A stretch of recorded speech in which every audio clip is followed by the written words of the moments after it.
আমাদের ওভারঅল যে অ্যাক্টিভিটিস জামায়াত ইসলামীর 2024-এর পর থেকে আপনাদের কাছে আমরা এসেছি, আপনারা দেখেছেন were very loud and clear যে আমরা অসৎ পথের কোনো আশ্রয় নিই না, অ্যান্ড স্টিল আমরা এটার উপরে আছি এবং ভবিষ্যতে সেটা আমরা বাস্তবায়ন করব ইনশাআল্লাহ। এবং এই দেশকে বিনির্মাণের যে স্বপ্ন সেটা আমরা বাস্তবায়ন করে যাচ্ছি। আনফর্চুনেটলি কিছু বিশেষ গোষ্ঠী বা দল তারা জনবিচ্ছিন্ন হয়ে যাচ্ছে পর্যায়ক্রমে।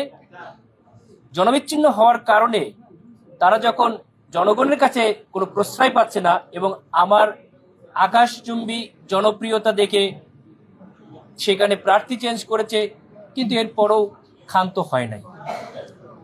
লোক লজ্জার ভয়ে মানুষের কাছে তারা লজ্জা পাওয়ার ভয়ে তারা মানুষের বিভিন্নভাবে বিতর্কিত করার চেষ্টা করছে। আমি ডাক্তার এস.এম. খালেদুজ্জামান, আমি বিএমডিসি রিকগনাইজড একজন ডাক্তার, কিন্তু আনফর্চুনেটলি আপনাদের মাধ্যমে মিডিয়াতে কিছু কিছু ক্ষেত্রে এমনভাবে উপস্থাপিত হয়েছে যে আমি একজন ভুয়া ডাক্তার।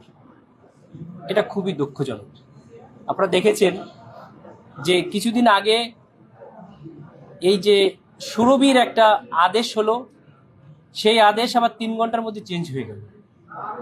সাকসু নির্বাচন আদালতের ঘাড়ে দিয়ে এটাকে নিষেধ করা হলো। একইভাবে ডাক্তারদেরও একটি স্বায়ত্তশাসিত সংগঠন, তারপরেও আনফর্চুনেটলি কোনো একটা প্ল্যানের থাবায় প্ল্যান বাস্তবায়ন করতে যেয়ে এরকম প্রতিদ্বন্দ্বীর বিপক্ষে কিছু কথা আমাদের মনে হচ্ছে চলে আসতেছে। আমরা অত্যন্ত দুঃখ ভারাক্রান্ত হৃদয়ে আমরা অবজার্ভ করছি, আমরা হারিয়ে যাই নাই, আমরা দেখছি, আমরা এটার উত্তর দেব এবং এই উত্তর দেওয়ার মাধ্যমে সত্য আপনারা জানবেন এবং আরো অনেক সত্য বের হয়ে আসবে ইনশাল্লাহ। সাংবাদিক এবং শিক্ষক যদি তাদের নৈতিকতা কোনো দলের কাছে বন্ধকি রেখে ময়দানে আসে, তাহলে সেইখানে কিন্তু স্বৈরাচার আবার জন্ম নিবে। আরে ভাই, আমরা সবাই মিলে এই দেশটাকে গড়ার চেষ্টা করতেছি, আপনি আমি না খেয়ে থাকবো, না ঘাস পাতা খেয়ে খাবো, তারপর নিজের নৈতিকতাকে বিক্রি করবো না, এই প্রতিজ্ঞা করেন আপনারা।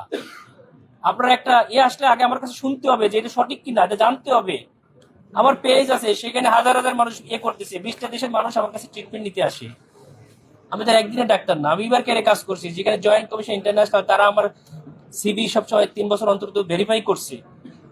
সুতরাং 18 বছরের সমস্যা হলো না, হঠাৎ করে কেন হলো, এটা আপনারা আগে ওইভাবে না করে আগে জানলে আরো ভালো হতো বলে আপনার কাছে আমরা আশা করি।